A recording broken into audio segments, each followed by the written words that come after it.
Have you ever had one single second that changed everything, not because it destroyed your life, but because it opened your heart wider than you ever thought possible? Picture this: a tired single dad, exhausted from fixing leaky pipes after a long shift, accidentally pushes open the wrong door, and steps straight into the most vulnerable moment of a powerful CEO's life. She's standing there, scar on full display, whispering the words no one was ever supposed to hear, "I feel so broken." In that heartbeat, most people would back away in shock, maybe even gossip. But this dad, he chooses kindness. And that one choice didn't just save her night, it rewrote both their futures. Stay with me, because this true-to-life inspired story will remind you why a little kindness can heal more than any medicine ever could. If this kind of heart-melting storytelling moves you, hit that subscribe button right now on Kindness Stories so you never miss these weekly tales that lift your spirit. Give this video a thumbs up if you believe kindness is the real superpower, and drop a comment below with the word kind if you've ever seen a small act of compassion change someone's whole world. Your support keeps these stories coming. Thank you. Tonight's story begins in the heart of Chicago, where the wind off Lake Michigan can cut right through your coat and your soul at the same time. Daniel Harper was 34, a single dad raising his 6-year-old daughter Lily all by himself after a drunk driver stole his wife Sarah 2 years earlier. Every morning he woke up before the sun, packed Lily's lunch with a little note that said "You're my superhero," dropped her at school, and then headed to Whitmore Industries downtown. He wasn't in the boardroom wearing fancy suits, he was the facilities manager, the guy who kept the lights on and the pipes working so the big shots could close million-dollar deals. Daniel didn't mind. Every overtime hour meant ballet lessons for Lily and the chance to give her the stable life Sarah had dreamed of. Up on the top floor sat Evelyn Whitmore, the youngest CEO in the company's 80-year history. To the outside world she was ice-sharp suits, sharper negotiations, never a hair out of place. But no one knew that 6 months earlier she'd survived emergency heart surgery for a condition she'd hidden since childhood. A jagged scar now ran down the center of her chest like a lightning bolt she couldn't hide from herself. Every night after the building emptied, Evelyn would lock her private suite door, slip out of her armor, stare at that scar in the mirror, and whisper the same broken sentence, "Why couldn't I just be normal?" One rainy Thursday, a pipe burst on the executive level right before midnight. Daniel grabbed his toolbox and rode the service elevator up, humming the lullaby he used to sing Lily. He thought the floor was empty. He didn't know Evelyn had stayed late after a brutal board meeting.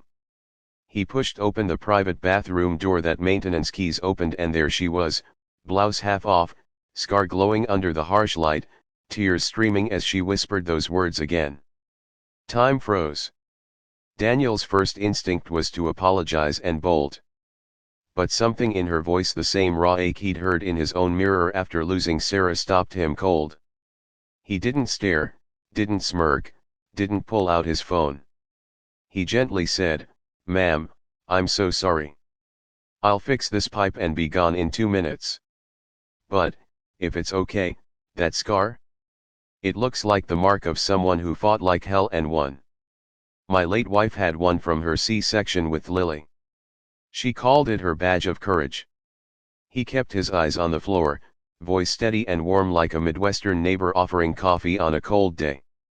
Evelyn expected fury, a lawsuit, or at least awkward silence. Instead she heard kindness, pure, uncomplicated kindness from a man who had nothing to gain. She pulled her blouse closed, wiped her eyes, and managed a shaky "thank you." Daniel fixed the pipe in record time, nodded respectfully, and left without another word. But that night, for the first time in months, Evelyn didn't cry herself to sleep.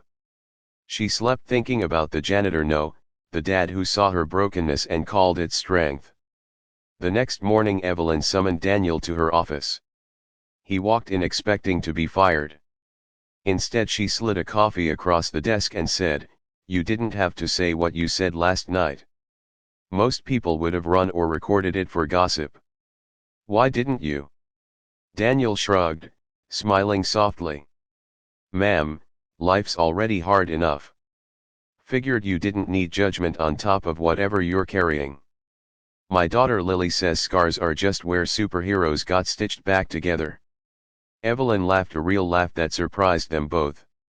From that moment, tiny acts of kindness started stitching their worlds together. Daniel began leaving little notes on her desk when he serviced her floor, quotes about resilience he found on the internet, a drawing Lily made of a CEO superhero lady. Evelyn, who had never let anyone close, started asking about Lily's ballet recital.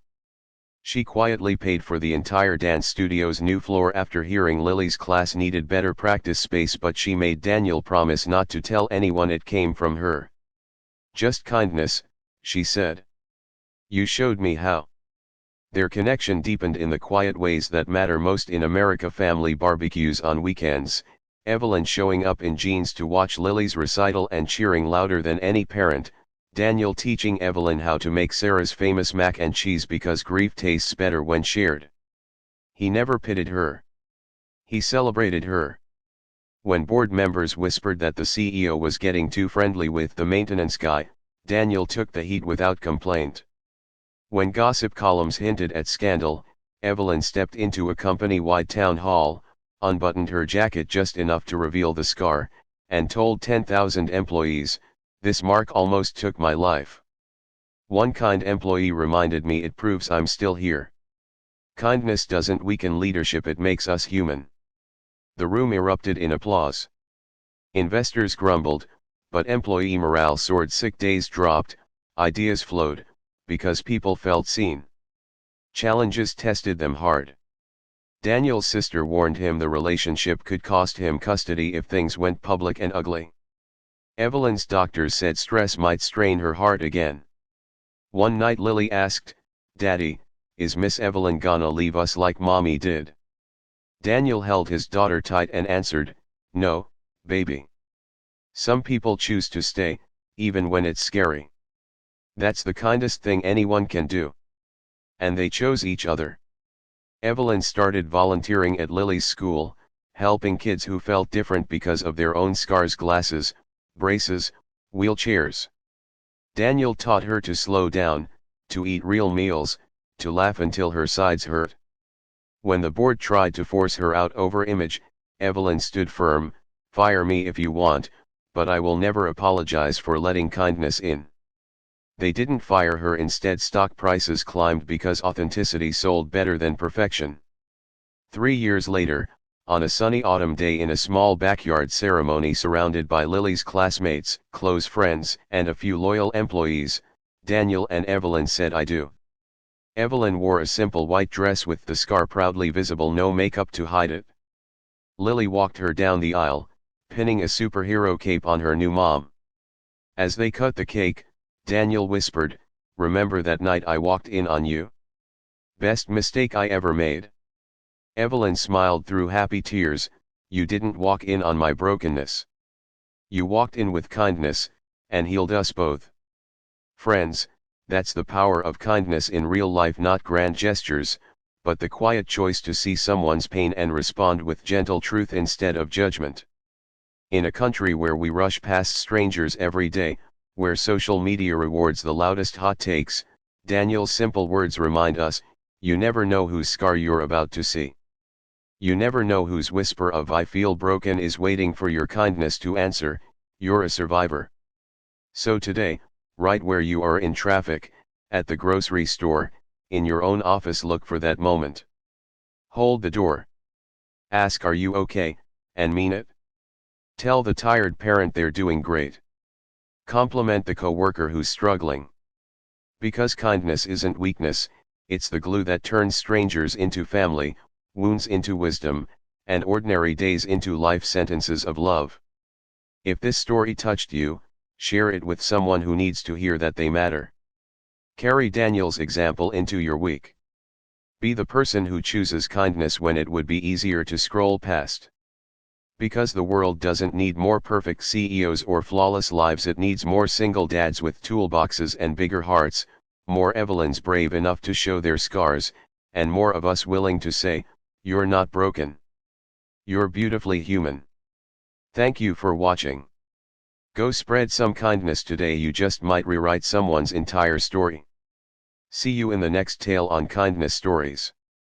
Stay kind, America. We've got this.